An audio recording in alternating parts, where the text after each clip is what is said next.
يا أيها الذين آمنوا إذا لقيتم الذين كفروا زحفا فلا تولوهم الأدبار ومن يولهم يومئذ دبره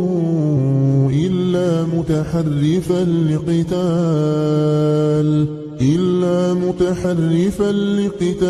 أو متحيزا إلى فئة فقد باء بغضب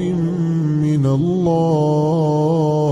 ومأواه جهنم وبئس المصير فلم تقتلوهم ولكن الله قتلهم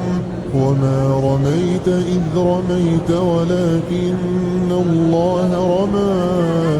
وليبلي المؤمنين منه بلاء حسنا إن الله سميع عليم.